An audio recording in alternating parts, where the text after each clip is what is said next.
வணக்கம். இது தமிழ் குரலின் சிறப்பு நேர்காணல். இன்றைக்கு நம்மோடு இணைந்திருக்கிறவர் ஃபர்ஸ்ட் லைன் மீடியாவின் முதன்மை ஆசிரியர், மூத்த பத்திரிகையாளர் டாக்டர் உமாபதி அவர்கள். சார் வணக்கம். வணக்கம். வணக்கம். திடீர்னு ஒரு பிரேக்கிங் நியூஸு என்னென்னு பார்த்தா, எடப்பாடியை அன்புமணி சந்திக்கிறாருனாங்க. 15 நிமிஷத்தில் இப்போ கையெழுத்து போட்டு முடிச்சுட்டு வெளில வந்து பேட்டி கொடுத்து ஒன்றா தான் இருக்கும், சீட்டை முடிவு பண்ணிட்டு, ஆனால் எவ்வளோன்னு வெளில சொல்ல மாட்டோம் அப்படின்ட்டு கலைஞ்சிட்டு இவர் டெல்லி சொல்லணும்னா அவன் ஆப் அடிச்சிடுவேன்ல. யார் என்னது, நான் ஏன் இப்போ என்டிஏ கூட்டணிக்கு நீ சீட்டு முடிவு பண்ணுறியா அப்படின்னு பிச்சு எடுத்துடுவாங்க. வேணா பாஜக நிற்க வேண்டிய இடத்துல கொண்டு கொடுத்துட்டா என்ன ஆகும்? பெரிய சர்ச்சையாயிடும். சீட்டு முடிவாயிடுச்சுன்னா என்ன முடிவாயிடுச்சு, எந்த ஏரியா கொடுக்க போகிறீங்க அப்படின்னு. ஏன்னா அதை சொன்னால் ராமதாஸ் அங்கே பூரா போட்டி போட்டு காலி பண்ணி விட்டுருவேன், அன்புமணி காலி. அதனால் அதை சொல்ல மாட்டாங்க.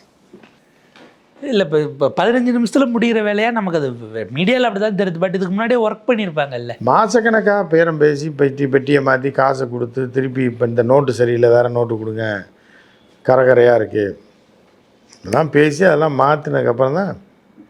ஆனால் அன்புமணி உள்ளே போகிறதுக்கு முன்னாடியே சொன்னாரா, எங்கள் அப்பாவை நீங்கள் கூப்பிட்டீங்கன்னா நாங்கள் கூட்டணிக்கு வரமாட்டோம்னு சொல்லி முன் நிபந்தனை போட்டு தான். அதை எப்படி கூப்பிடுவாங்க? அவர் எப்படி வருவார்? இவங்க அப்பா அவர் தான் திமுகவுக்கு போகிறாராச்சு. திமுக போய் அன்புமணி எங்கெல்லாம் போட்டி போடுறாப்பில்லையோ, சீட்டு எத்தனை சீட்டு கொடுக்குறாங்களா அதில் பகுதி சீட்டை அவர் கொடுத்து, அங்கேயும் பேச்சுவார்த்தை முடிஞ்சிருச்சு எத்தனை சீட்டுன்னு. எந்தெந்த இடம்ன்றது 2 பேரும் போட்டி போட்டு அன்புமணியை காலி பண்ணிடுறாரு. முதல்ல அவங்க சொல்கிறாங்களோ அந்த தொகுதியை உங்களுக்கு கொடுத்துட்றோம், அவங்க முதல்ல சொல்லட்டும். இந்த படத்தில் 2 பேரும் எழுந்திரிச்சு உங்கள் பேர் ஏன் நீங்கள் சொல்ல மாட்டீங்களா, நீங்கள் சொல்ல மாட்டீங்களாங்கிற மாதிரி எந்தெந்த தொகுதின்னு இவங்களும் சொல்லலை, அவங்களும் சொல்ல மாட்டாங்க. கடைசி நேரத்தில் சொல்லுவாங்க.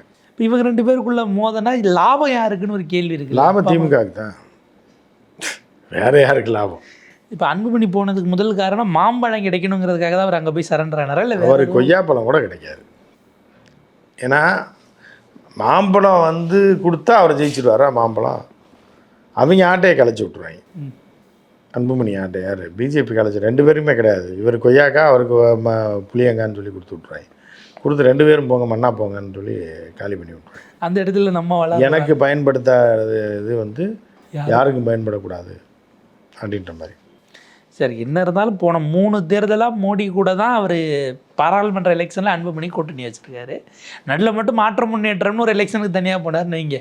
அப்போ உங்களுக்கு அவர் நெருக்கமாக இல்லை விசுவாசமாக தானே இருக்கார், அவரை ஏன் போய் நிப்பாட்டணுங்கிற நிப்பாட்டணும்னா மாம்பழம் வந்து ஏற்கனவே அங்கீகாரம் ரத்தாகி போச்சு நடக்கிற சண்டையில். அதனால் தரமாட்டாங்க.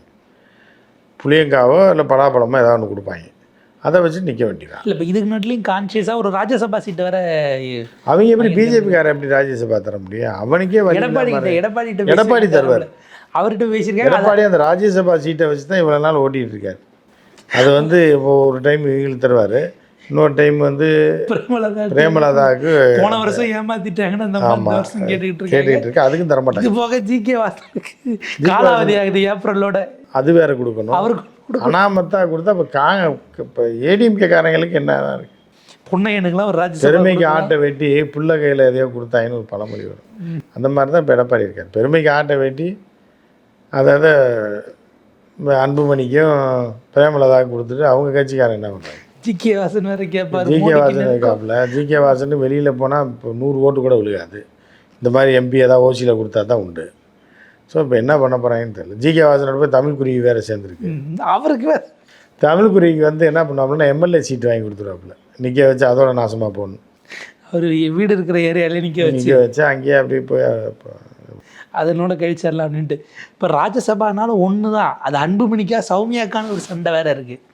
அந்த சிக்கல் வேறு இப்போ கட்சிக்குள்ளே குடும்பத்துக்குள்ளே இருக்குது. சௌமியா சொல்லி போதும் நீங்கள் இருந்து 10 வருஷம் நான் இருக்கேன் அப்படின்ற மாதிரி புரிஞ்சுட்டு போயிடுவாப்புல. அப்போ இவர் எம்எல்ஏ எலெக்ஷனுக்கு வந்துடுவார், அவங்க எம்பி ஆயிடுவாங்க. இல்லை, இவர் எம்எல்ஏ ஆக மாட்டார், சும்மா வீட்டில் இருப்பார். பிள்ளைகளை பார்த்துக்கணும்ல, பேரப்பிள்ளைகள் இப்போ குழந்தைங்களை பார்த்துக்கிறதுக்கா நான் இருக்கேன். அப்போ ஏன்னா பெண் வந்து ஆணுக்கு அடிமையான்னு கேட்பாப்புல சௌமியா. அப்போ நீங்கள் தான் இருக்கணும், நான் இருக்கக்கூடாதா? நான் எம்பியாக இருந்து நீங்கள் எம்பியாக இருக்கப்போ நான் அந்த குழந்தைங்கள வளர்க்கலை, நீங்கள் எந்த பேரம்பேத்தியை வளங்க, சும்மா இருங்க ஒரு 4 வருஷம். நான் எப்படி பண்ணுறேன் பாருங்கள் அரசியல். எல்லாம் என்ன அரசியல் பண்ணுறீங்க? இந்த அவங்க அக்கா இறங்கிட்டாங்க, நான் தான் அது கரெக்டாக இருப்பேன்னு சொல்லி சௌமியா இப்பயே சொல்லிட்டுருக்காங்களாம், நான் பார்த்துக்கிறேன்னு. இப்போ பெண்கள் மோதும் போது நீங்கள் குறுக்க வராதிங்கன்ற மாதிரி சொல்லிவிட்டு அன்புமணி இப்போ வந்து ரொம்ப வெக்ஸாகி போயிருக்காருன்னு. பெத்த தந்தையும் போச்சு, தாயும் போச்சு, அக்காவும் அந்த பக்கம் போயிடுச்சு, மனைவி எம்பி சீட்டை பிடிங்கிருச்சு, கூட இருக்க ஒரே ஆள் வந்து பாலு தான். பாலும் அவரும் தான் இப்போ வாழ்க்கையின் ஒரே நம்பிக்கை நட்சத்திரம். சின்னையாவுக்கு பாலுக்கு சின்னையா போயிட்டுருக்கு பாவம். ஆனால் இப்போ அடுத்து எப்படி ராமதாஸ் ப்ரெஸ் மீட் வச்சாருன்னா எல்லாரையும் போட்டு இப்போ எடப்பாடியெலாம் மறுபடியும் அவர் திட்டுறதுக்கு வாய்ப்பு இருக்குது. கழுவி ஊற்றிப்பார். கடந்த காலத்தில் நான் வெளியேற்றி விட்டேன், என் மகனை கூப்பிட்டு போய் வந்து சீட்டாக கொடுக்குறேன் சின்ன பையனுக்கு. இதில் அவர் என்ன காரணம் சொன்னார், எடப்பாடி கூட போகணுன்னு தான் நான் சொன்னேன், என் மகன் தான் பிஜேபி கூட கூப்பிட்டு போயிட்டான்னு எடப்பாடிக்கு ஆதரவாக தான் அவர் இன்னமும் பேசிக்கிட்டு இருந்தார்.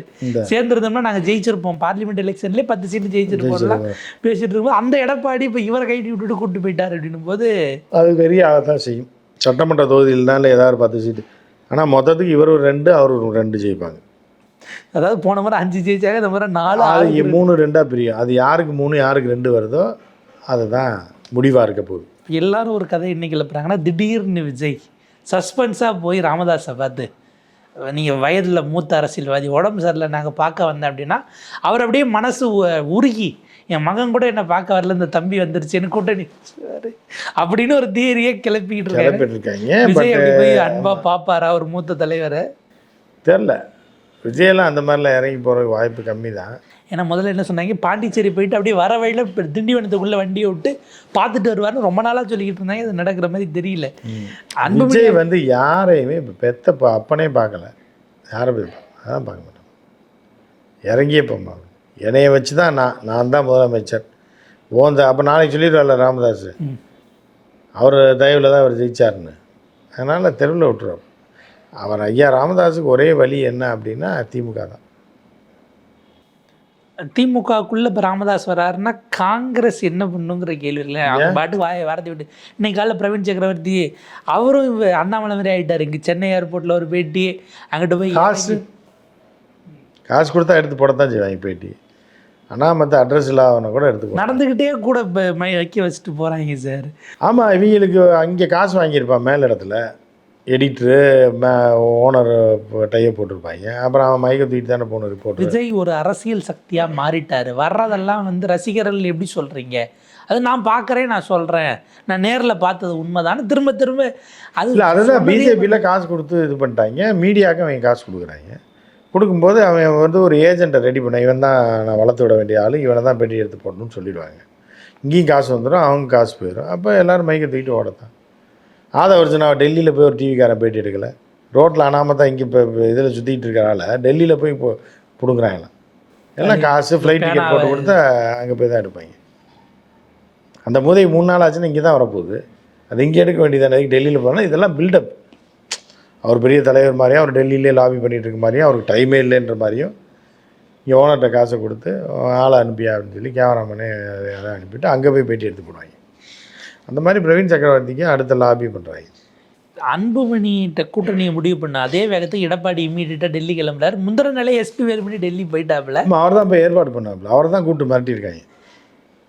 திருச்சியிலே தூக்கிடுவோம், கட்சியே இருக்காது, ரெட்டலே இருக்காது, இப்போ ஜெயிலுக்கு போயிடுவீங்க, எல்லாம் ஒழுங்காக இருக்கணுமா வேணாமான்னா அவர் அலறி அடிச்சு. ஏன்னா அவருடைய பழைய ஊழல் புகார் ஒன்று இடி விசாரிச்சுக்கிட்டு நிறையா எல்லாம் மொத்தமாக சொல்லியிருப்பாப்புல. சும்மா அந்த கேம்லாம் என்கிட்ட ஆடாதீங்க, 10 பேர் உள்ளே போயிடுவீங்க, போய் சொல்லி வந்தாலும் கூப்பிட்டாண்டு. அவர் தலைவர் வந்து ஃபோனை போட்டிருப்பார், திகார் ஜெயில்ன்றாங்க, அதுன்றாங்க, எல்லாம் ஃபைல்லாம் எடுத்துட்டாங்கன்னு. என்ன சொல்கிறீங்க அப்படின்னு. நீ ஏங்க வந்து ஒரு வார்த்தை பார்த்துருக்கலாம்ல, நான் தான் சேலம் போயிட்டேனே ஒன்று, ஏங்க இந்த கதையை ஏன்டே விட்றீங்கன்னு. ஒழுங்காக டெல்லி வாங்க, இல்லை போங்க, பையனும் உங்களை பிடிச்சா உள்ளே போட்டுருவாங்க, ரெட்டலையும் போயிடும், கட்சியும் போயிருந்து இருப்பாங்க. அலறி அடித்து இப்போ எடப்பாடியார் போனார். 2 நாள் அவர் அங்கே இருக்காராம், முக்கிய தலைவர்களை 2 நாள் இல்லை 5 நாள் இருந்தால் கூட என்ன முக்குனாலும் அவங்க சொல்கிறத கேட்டு தான் வரணும். பிரதமர் 28ஆம் தேதி வரார், அதுக்குள்ளே என்டிஏ கூட்டணின்னு எல்லாரையும் கொண்டு போய் நிப்பாட்டுறணும். டிடிவியும் உள்ளே சேர்த்துக்க ஒத்துக்கிட்டாரு. ஓபிஎஸ் கட்சி ஆரம்பித்தா சேர்த்துக்கிறேன்னு சொன்னதாகவும் செய்திகளில் பரப்பிக்கிட்டு இருக்கிறாங்க. அதாவது இப்போ என்னென்னா, காங்கிரஸ்க்குள்ளே ஒரு பிரச்சனை நடக்குதுன்னு போது திமுக வீக் ஆகுது. இங்கே பாருங்கள் 3 நாளில் சரசரன்னு கூட்டணி ஃபார்ம் ஆயிடுச்சுன்னு ஒரு இமேஜ், ஒரு பில்டப் நோக்கி. அது வீணா பண கூட்டணி ஃபார்ம் ஆனால் என்ன, ஃபார்ம் ஆகலைன்னு இல்லை, அது எல்லாமே டுபாக்கூர் எல்லா கட்சியும் வந்து என்ன பிரயோஜனம். ஸோ வந்து நீங்கள் என்ன தான் பில்டப் விட்டால் கூட நீங்கள் வந்து என்டிஏ வந்து 3ஆவது இடம் தான். அதுக்கு தான் என்ன பண்ணுறாங்கன்னா இப்போ விஜயை சேர்க்கறதுக்கு பிளான் பண்ணுறாங்க. ஜனநாயகன் படத்தை வச்சு மிரட்டி, சிபிஐ வச்சு மிரட்டி விஜயை உள்ளே கொண்டு வந்துட்டோம் அப்படின்னா பண்ணிடலாம். விஜய் சேர்றதுக்கு வாய்ப்பு இருக்குது. ஆனால் விஜயோட கனவு கலைஞ்சு போயிடும். விஜய் சிஎம்ன்ற கனவு இருக்குல்ல, விஜய் எம்எல்ஏ ஆகணும், எம்பி ஆகணும், அரசியலுக்கு வரல. சிஎம் ஆகி ஒட்டுமொத்த தமிழ்நாட்டையும் கொள்ளையடிக்கணுன்றது தான் விஜயோட அது. எம்எல்ஏ ஆகி சும்மா சட்டசபையில் போய் உட்காந்து பேசுகிறதுக்க படத்தை விட்டுட்டு வர்றாப்புல. அதனால் விஜய் போனால் விஜய் அரசியல் வாழ்க்கை அதோட முடிஞ்சு போயிடும். அதனால் அவங்க என்ன பண்ணுறாங்கன்னா அந்த வடிவேல் சொல்கிற மாதிரி தான், எனக்கு என்னமோ மொத்தமாக அந்த குடும்பம் நாசமாக போகணும் அப்படின்றது தான் அந்த இதில் இறங்குறாங்க. விஜயாக இருந்தாலும் யாராக இருந்தாலும் நம்ம போர்வைக்குள்ளே கொண்டு வந்து உள்ளே போட்டு பஞ்சாரத்தில் அடைக்கணுன்றது தான் அவங்க. விஜய் அந்த இதுக்குள்ளே போய் டெப்டி சிஎம் அது என்னன்னா அடுத்த 3-4 வருஷத்தில் விஜய் அழிச்சிருவாங்க. ஒரு 2 கேள்வி சார். 3 பேர் வந்து டெல்லியில் இந்த தமிழ்நாடு சம்மந்தமாக டிஸ்கஸ் பண்ணுறாங்களாம். எஸ்பி வேலுமணி, அண்ணாமலை, வானதி சீனிவாசன். இவங்க 3 பேர் இதை கோயம்புத்தூர்லேயே பண்ணியிருக்கலாமே, எதுக்கு இப்போ டெல்லி? கோயம்பேட்டிலே பண்ணியிருக்காங்க, எது கோயம்புத்தூரில் பண்ணணும்? பஸ் ஸ்டாண்ட்லேயே 3 பேர் வண்டி எடுத்துகிட்டு வந்தால் 3 பேர் இங்கே உட்காந்து பேசியிருந்துருக்கலாம். இல்லை அங்கே என்னென்னா அங்கே டைம் இருக்கிறதுனால முன்னாடி அண்ணாமலையிட சொல்லு. நயினார் நாகேந்திரனை இவர் மதிக்கிறதே கிடையாது. அது புரியுதா? இப்போ புரியுதா உங்களுக்கு? Nainar Nagendran dummy piece, SP வேலுமணியோ பேசு. அண்ணாமலையை வச்சு தான் பேசணுன்றதுக்கு பேருக்கு வந்து அந்த அம்மாவை எதுக்கு உட்கார வச்சுருக்காங்க? ஏன்னா அப்படி அதுக்காக இல்லை, கவுண்டருக்கு கவுண்டர் 3 கவுண்டர் சேர்ந்து பேசுகிறேன். இந்த கவுண்டர் வராரா இல்லை உங்களை இந்த கவுண்டரை சின்ன கவுண்டர் பெரிய கவுண்டர் ஆக்குறதான்னு தான் பிளானு. ஸோ அதனால் எல்லா கவுண்டர் 3 கவுண்டர் உட்காந்து பேசுவாங்க. பேசி ஒரு முடிவுவாங்க, அவர் வர சொல்லுங்கள், இல்லைன்னா அப்புறம் நம்ம ஜாதியில் ஒருத்தர் தான் திகார் ஜெயிலில் இருந்தாருன்ற ஒரு பேர் வந்துடும் அப்படின்னு சொல்லி பேசி முடித்து சொல்லிவிட்டு அமித்ஷா சொல்லியிருப்பாரு, அந்த நயினார் நாகேந்திரன் இந்த பக்கமே வந்துடக்கூடாது, அங்கேயே துரத்தி விடு வந்தா, நீங்கள் 3 பேரும் பேசி என்னன்னு ஃபைனல் பண்ணி கொண்டு வாங்க அப்படின்னு சொல்லியிருப்பாங்க. அதுதான் இப்போ நடந்துட்டு. பார்ப்போம் சார். ஒரு விரிவான ஒரு இடத்துல இதை அடுத்தடுத்து எப்படி போகுதுன்னு பார்ப்போம். உங்கள் நேரத்துக்கு படுத்தலுங்க. நன்றி.